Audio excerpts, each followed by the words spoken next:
ముందుగా అన్న తమ్ముళ్ళకి రాఖీలు కడుతున్న అక్క చెల్లెలందరికీ శుభాకాంక్షలు, రాఖీ శుభాకాంక్షలు. అలాగే Suhas, happy birthday to you. And Janaka అయితే గనక ఏంటో కోఇన్సిడెంట్గా ఇక్కడే అందరూ తండ్రులైన వాళ్ళే. ఈ మధ్య మా హీరో అండ్ మ్యూజిక్ డైరెక్టర్ ఈ సినిమా జరుగుతుంటేనే మళ్ళీ వాళ్ళు ఫాదర్స్ అయ్యారు. So Harshith and director and నేను కూడా వాళ్ళతో పాటు మా అన్వయ్ వల్ల జర్నీ చేస్తున్నాను. సో ఫాదర్కు ఉండే కష్టాలన్నీ చూస్తున్నాము. సో ప్రతి ఇంట్లో ఉండేది అది కష్టాలు, మీనింగ్ అంటే హ్యాపీగా ఉండే కష్టాలు అవి. సో జనక అయితే గనక కాన్సెప్ట్ చెప్పినప్పుడు చాలా బాగుంది శాండీ, గోహెడ్ అన్నాను. తను దాని తర్వాత ప్రశాంత్ నీల్తో వర్క్ చేస్తున్నాడు.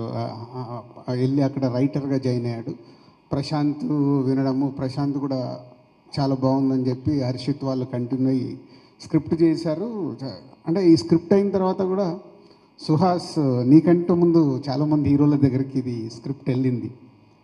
విన్న వాళ్ళందరూ ఎక్సైట్ అవ్వడం, కానీ ఇది అమ్మో మేము చేస్తే ఎలా ఉంటుంది ఒక భయం.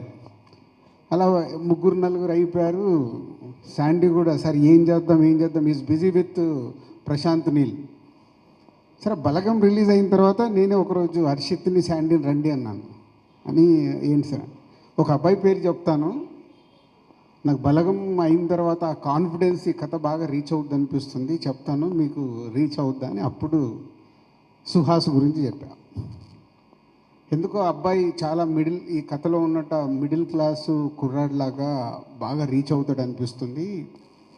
సో అని ఇమ్మీడియట్లీ వీళ్ళు ఏం రియాక్ట్ అయ్యారో నాకు గుర్తులేదు, కానీ టైం తీసుకున్నావు కదా, ఇమ్మీడియట్గా వెళ్ళిపోయారు. ఓకే బాగుంటుంది సార్ అని. అంటే ఒక సినిమా కాన్ఫిడెన్స్. ఇప్పుడు కూడా మనకు ఈ మధ్య రిలీజ్ అయిన హాయి, కమిటీ కుర్రాళ్ళు, ఒక చిన్న సినిమాలు కొత్త వాళ్ళతో వచ్చినప్పుడు అవి బాగున్నాయి, ఆడియన్స్కి రీచ్ అయ్యి ఆడుతున్నాయి అన్నప్పుడు మాకు అది ఏ స్క్రిప్ట్ వచ్చినా ఒక కిక్ ఇస్తాయి. ఓకే ప్రేక్షకులు చూస్తున్నారు చేద్దామని. అలాంటిదే ఇది జనక అయితే గనక. ఒక మిడిల్ క్లాస్ అబ్బాయి వాడికి వచ్చే మినిమం జీతంలో వాడు హ్యాపీగానే ఉన్నాడు, పెళ్లి చేసుకున్నాడు, కానీ పిల్లలు వద్దంటున్నాడు. ఏంట్రా నీ గోలా అంటే, మీకు తెలియదు నా వైఫ్ ప్రెగ్నెన్సీ అయిన దగ్గర నుంచి హాస్పిటల్ ఖర్చులు ఎంత అవుతాయో మీకు తెలుసా నాన్న, మీ జనరేషన్ వేరు మా జనరేషన్ వేరు, డెలివరీకి ఎంత ఖర్చు అవుతుంది, అలా అన్ని లెక్కలు చెప్పి ఫాదర్ని నానమ్మని అందరినీ చుప్ చేస్తూ ఉంటాడు.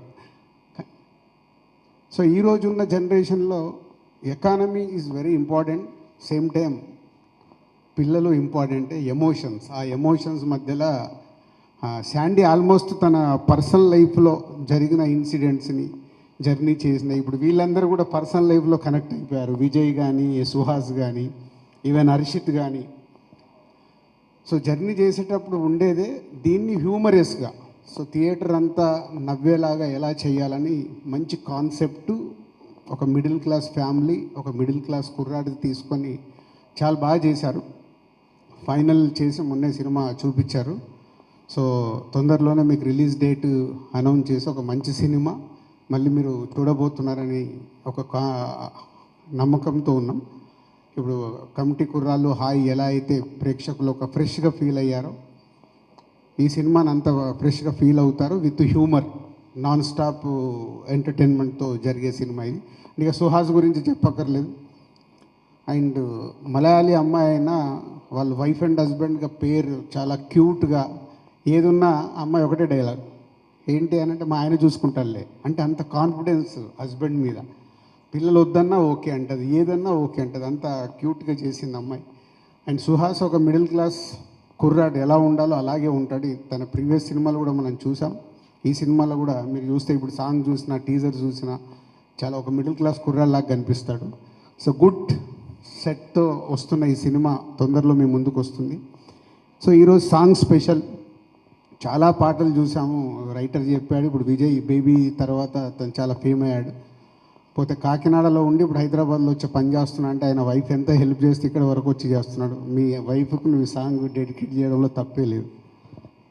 సో ఎన్నో పాటలు చూసాం. లవ్ అనగానే మా సినిమాల్ని అప్పుడు ఇప్పుడు కలగన్నానే చెలి అన్నాము. ఫీల్ మై లవ్ అంటే ఆర్యాలో అన్నాం. సో ఒక అమ్మాయి, ఒక ఆడవాళ్ళ గురించి చెప్పడానికి పవిత్ర బంధంలో కారేసు దాసి అని ఒక అద్భుతంగా చెప్పారు. కానీ వైఫ్ గురించి అద్భుతంగా చెప్పే అవకాశాలు ఎవరికి రాలేదేమో, అది శాండీకి దొరికింది. సో శాండీకి దొరకడం వల్ల కేకేకు లిరిక్ రాయడానికి, కంపోజ్ చేయడానికి విజయ్కి దొరికింది. ఒక ఎప్పటికీ గుర్తుండిపోయే వైఫ్లు మనకి ఎప్పుడైనా భోజనాలు పెట్టలేదనుకో, ఈ సాంగ్ ముందు పంపించి ఇంటికి వెళ్ళండి, ఆటోమేటిక్గా పెడతారు ప్రాబ్లం లేకుండా. అంటే వాళ్ళు మనకి ఇచ్చేది ఎంతో ఉంటుంది. మనం బయటికి వెళ్ళేటప్పటికీ వాళ్ళకు 100 ప్రెస్టేషన్స్ ఉంటాయి. దాంట్లోకి వెళ్ళి బయటకు వచ్చి మనకు చేయాలి. కాబట్టి ఇది ప్రతి హస్బెండ్, ప్రతి వైఫ్కి డెడికేట్ చేయాల్సిన సాంగ్. ఈ సాంగ్ చాలా బాగా రీచ్ అవుతుందని, మంచి మెలోడీతో ఉన్న సాంగ్ బాగా రీచ్ అవుతుందని నమ్ముతున్నాం. తొందరలోనే రిలీజ్ డేట్ ఇచ్చేసి ఒక మంచి సినిమాతో జనక అయితే గనక టీం మీ ముందుకు వస్తుంది. Thank you.